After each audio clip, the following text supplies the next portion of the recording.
el contexto de la crisis climática, sobre todo el tema de la escasez hídrica que está existiendo en la actualidad, es que se han hablado formas de adaptar el agua, de desalinizar, desalar, quiero decir, el agua precisamente. Eso es súper importante y lo vamos a estar abordando porque quedan dudas. ¿Cómo se puede hacer esto? ¿Es efectivo? ¿Podría funcionar para nuestro país? Se lo vamos a preguntar inmediatamente a un experto en la materia, ya lo estamos viendo en la pantalla. Él es Claudio Sáez, director del Hub Ambiental de UPLA e investigador del Centro Avanzado para Tecnologías del Agua. Claudio, ¿cómo estás? Buenas tardes. Hola, buenas tardes. Muchas gracias por la invitación. Bueno, hablemos un poco, Claudio, primero, para comenzar, ¿de qué se trata esto? ¿Cómo se puede hacer el tema de sacarle el agua, la sal, digo, al mar? ¿Cómo se realiza? A ver, para llevarlo a palabras simples, una tecnología que, bueno, llevamos desalando agua de mar hace más de 200 años y las tecnologías de desalación han ido modificándose en el tiempo hasta llegar a aquella que es predominante en este momento, que es la desalación de agua de mar a través de osmosis inversa, que es un proceso en el cual se utilizan membranas. Básicamente se tiene una toma, o como funciona generalmente acá en Chile, una toma directa de agua de mar que entra a la planta desaladora, se prefiltra y luego se inyecta a presión sobre estas membranas que tienen unos poros muy pequeños, y lo que dejan pasar al otro lado de la membrana es básicamente agua libre de sales, que es la que nosotros podemos utilizar para el consumo humano, para la industria, para la agricultura inclusive, y también se produce un agua de rechazo, digamos, que generalmente se le llama salmuera y que en desaladoras industriales es generalmente de nuevo devuelto al mar. Esto entiendo que ya se está ocupando como para transformar el agua del mar en agua potable, por ejemplo en Antofagasta, en Tocopilla, que hoy día funciona casi en un 100% el agua potable precisamente respecto a este tema. ¿Esto se podría replicar para todo nuestro país? ¿Es una realidad cierta pensando en la crisis hídrica y en el futuro? Por supuesto, de hecho no es una posibilidad, ya a este momento, a esta altura, es una certeza. Desde el punto de vista científico, estamos sufriendo un proceso que suele llamársele megasequía, pero en realidad es un proceso de desertificación. El cambio climático está haciendo de que el desierto de Atacama se esté proyectando hacia el sur, y se prevé que vamos a tener condiciones semidesérticas de aquí a 2030, 2035 en la región del Paraíso Metropolitana, e incluso para el 2050 hasta la región del Maule, incluso Biobío. Las proyecciones hacen bastante plausible de que el tema de la desalación no solamente, bueno, por supuesto, proliferó por las características climáticas del norte, pero se prevé de que vamos a tener desaladoras como complemento a la matriz hídrica de manera importante hasta la zona del Biobío en el mediano y largo plazo. Claudio, cuando se instala una planta desaladora, ¿se hacen los estudios ambientales? Te lo pregunto porque hay mucha gente que asocia estas plantas a las termoeléctricas, por ejemplo. ¿Hay alguna diferencia entre estas dos formas de operar? Cuéntame un poco cómo funciona una planta desaladora. Sí, realmente. De hecho, bueno, nosotros somos un grupo que se ha especializado en temas de impacto de la actividad humana sobre ecosistemas costeros, y hemos ido trazando nuestras investigaciones desde impactos de la minería, de plantas de tratamiento de aguas residuales, y desde hace algunos años también empezamos a enfocarnos en el tema de la desalación, cuando ya nos dimos cuenta, en base a la experiencia internacional y en los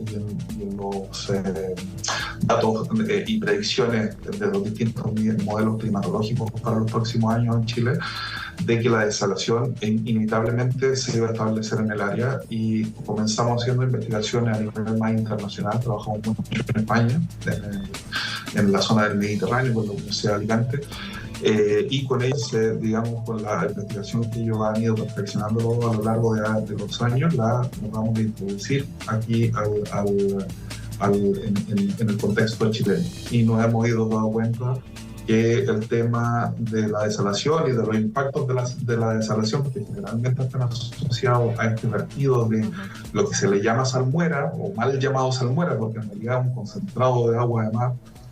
El tema de los impactos es bastante reducido, bastante localizado, y eso también gracias a las mismas bondades naturales que provee el mar chileno, ¿no?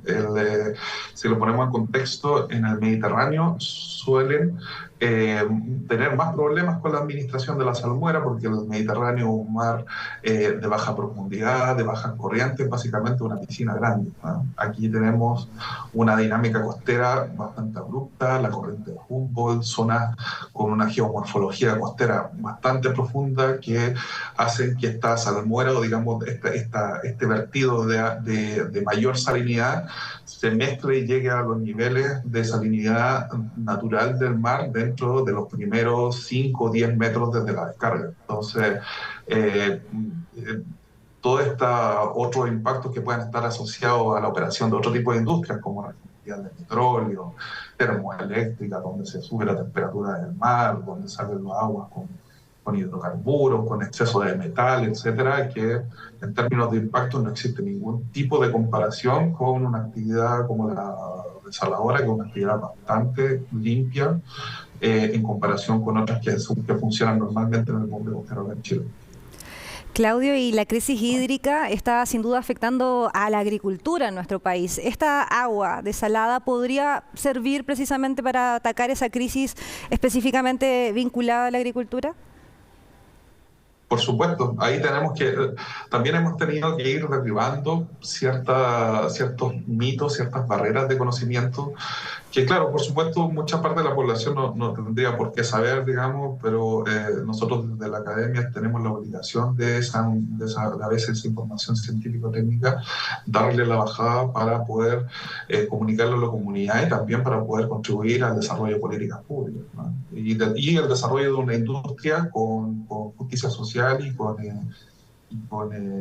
que digamos que pueda llegar a cada una de las personas. En ese contexto, la desalación siempre ha sido un poco demonizada para su uso en consumo humano y agricultura por los costos, ¿no? La producción de fuentes de agua no convencionales, entendiendo por no convencionales todas aquellas que no derivan directa o indirectamente de las precipitaciones, son más caras que obtener agua de un río, de un embalse, etcétera, ¿no?